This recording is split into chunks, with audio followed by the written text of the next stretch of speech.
London in the 1950s was a city between eras, where top hats still walked beside telephone boxes, and medieval alleys opened just steps from neon-lit storefronts. The war was over, but its shadow lingered, even as life returned with quiet determination. You could feel history in the air, thick with coal smoke and possibility. Some corners felt unchanged for centuries, others pulsed with modern rhythm. And somewhere in between, something truly special happened. These are 15 things that defined that moment in time. Fleeting, unforgettable, and still echoing in the heart of London today. Let's begin. It moved slowly, as if carrying time itself. The Thames was more than a river. It was the silent witness to London's transformations, flowing past royal palaces, smoking factories, and shattered ruins that once held empire. In the 50s, it separated eras like a mirror splits faces. On one side, the past, on the other, a city aching to modernize. Barges drifted under bridges, older than most countries. Reflections of cranes and domes floated side by side, while the tide whispered of kings, coal, coronations, and the Blitz. Standing by the water, you didn't just see London, you saw the weight of everything it had survived. Rising with solemn strength above the riverbank, the tower was more shadow than monument. A fortress of memory, where crown jewels and ghost stories shared the same walls. Its stones were older than some nations, steeped in ceremony and soaked, quite literally, in blood. In the 50s, it still loomed with quiet menace. Tourists came for the tales of queens executed, traitors imprisoned, and black ravens that never left. But to Londoners, it was something more, a symbol of endurance, of the old London that didn't bend. Not to bombs, not to fire, not even to time. In London, history was written in brick and stone. Look up, and you might see a medieval spire. Look down, and you'd find steel grates and glowing shop fronts. The architecture layered itself like pages in an open book, Roman foundations beneath Georgian facades, Tudor timber against rising glass towers. The city didn't erase what came before. It built on it, over it, beside it, until old and new coexisted in ways that felt effortless. In the 50s, this blend was everywhere. A bank housed in a cathedral's bones, a modern telephone ringing inside a Renaissance wall. It wasn't unusual to see a stockbroker in the morning and watch him later, robed in velvet and gold, walking solemnly in a medieval pageant. London in the 50s moved fluidly between the everyday and the theatrical, where civic duty often came wrapped in centuries-old ritual. Ancient livery companies still marched through the streets in silent processions, their emblems shining under soot-stained skies. For a city buzzing with modernity, the past still held its place in the public eye, not just as memory, but as spectacle. Londoners didn't just remember tradition, they wore it. Inside the great stone banks of London, the past was still very much alive. Liveried messengers moved through marble halls in starched collars and polished top hats, delivering papers by hand with the gravity of royal decrees. They seemed untouched by the modern age, relics of another time still performing their quiet rituals. And yet, just across the room, the future was ringing. Telephones on every desk, new machines humming softly beneath oil paintings of long-dead founders. In the 50s, London didn't pick sides between eras, it let them overlap. Progress moved forward, but never without a bow to tradition. Fleet Street wasn't just a place, it was the voice of a nation. In the 1950s, nearly every major newspaper had an office there, their editors, typists, and reporters packed into narrow rooms, buzzing with ink and urgency. Deadlines thundered louder than traffic. Secrets passed faster than buses. From global headlines to royal scandals, this street was where news was born. And it felt like it, fast-paced, breathless, and always one step ahead. If you wanted to know what the world would be talking about tomorrow, Fleet Street already knew today. Beyond the main roads and monuments, London whispered to those who wandered. You might turn a corner and find yourself in Amen Court or Hanging Sword Alley, places with names that sounded like riddles from another century. Narrow lanes, crooked signs, sudden courtyards, they all seemed to hold their breath.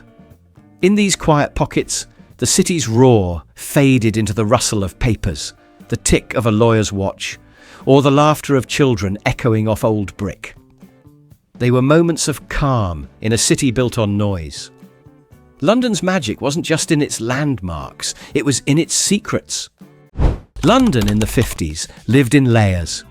Ancient churches cast shadows on neon signs, and Victorian statues stood just feet from modern advertisements flickering to life. Horse-drawn carts still shared streets with shiny double-deckers. The past didn't retreat. It stood shoulder to shoulder with the present, quietly watching. It was a city where time folded in on itself. You might leave a century-old pub and step directly into a chrome-lit underground station. The charm of London was never in choosing one era over another. It was in how they coexisted, seamlessly, stubbornly, beautifully. Some things remained simply because no one had dared to move them. Medieval posts, once placed to slow the spread of plague, still stood on quiet corners, their purpose long forgotten, their presence somehow sacred. They were part superstition, part history, entirely London. In a city always in motion, these markers anchored the soul. They reminded people that survival was never just about progress, it was about memory. And in London, memory lived not in museums, but in the streets, hidden in plain sight.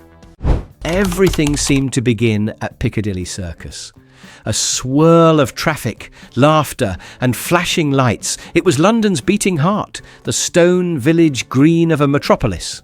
From here, you could go anywhere, the theatre, the market, the river, the future, all for a few pennies on the underground. In the 50s, it wasn't just a landmark, it was a launch pad. Lovers met beneath the Eros statue, buses roared past glowing shop fronts, and every direction felt like possibility. If London was a symphony, Piccadilly was the opening chord. In the West End, shopping felt like ceremony. Quiet, refined, and impossibly British, the arcades and boutiques offered everything from fishing tackle to fine jewellery. You could buy a cabbage or a sapphire within the same square mile, and no one would raise an eyebrow. Bond Street shimmered with restraint. Window displays whispered rather than shouted. Here, elegance didn't need to prove itself. It simply existed. And if you had the right eye and the right wallet, London would reveal its most exquisite secrets, one discreet storefront at a time. Roast beef might still have ruled the Sunday table, but London in the 50s was already opening its palate. Alongside the pubs and pie shops came the aromas of garlic, soy, and oregano.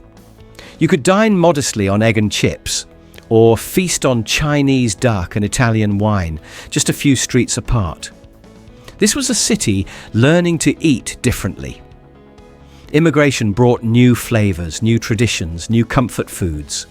In cafes and markets, cultures blended over shared plates, turning post-war austerity into something richer, something quietly, deliciously revolutionary. At the edge of London's legal quarter stood an invisible border, marked not by walls, but by myth. The Griffin of Temple Bar, wings raised and gaze eternal, guarded the line between the commercial heart of the city and the social whirl of the West End. It was sculpture, symbol, and sentinel all at once. Crossing Temple Bar wasn't just geographical, it was psychological. Behind you, banks, rules, balance sheets. Ahead, theatres, clubs, conversation. In a city defined by contrast, this was the point where suits became tuxedos, where duty gave way to delight. And the Griffin, as always, watched both sides. Just a few steps from the roar of traffic, London softened. In Hyde Park, the noise dissolved into birdsong and breeze, and the city, so often grey and hurried, suddenly felt like the countryside. Children ran through tall grass. Women pushed prams along gravel paths. Dogs barked at ducks near rowboats gliding across the water. It was a summer postcard come to life, a patch of calm in the capital's heart. The park wasn't just a place to walk. It was where Londoners remembered how to breathe, where time slowed and the world, if only for an afternoon, seemed gentler. In a city obsessed with performance, even the trees became a stage. Open-air theatres brought Shakespeare to life beneath the leaves, where actors stepped from the bushes, and lines echoed through the dusk like old magic. No tickets, no velvet ropes, just people, grass and language older than most buildings around them. But theatre wasn't confined to scripts. Every day the streets held their own scenes. The changing of the guard with its solemn pageantry, the mounted horse guards halting traffic with casual majesty. In London, performance was not something you had to find, it found you. The 1950s were not perfect. The war had left its scars in streets, in hearts, in the silence that followed sirens. Ration books still lingered, ruins still stood. But London, like its people, did not remain in the rubble. It rose. What came after was quiet, but extraordinary. A kind of rebirth, not shouted, but lived, in the laughter of children feeding pigeons, in music drifting through parks, in processions that honoured the past, and cafes that hinted at the future. These were the years when the city caught its breath and began to dream again. It was a magical time, not because everything was easy, but because everything felt possible. London glowed, not with wealth or spectacle, but with a deep, quiet sense of recovery, of dignity, of joy rediscovered. For a generation who had seen the world break, the 50s offered something rare, a chance to begin again.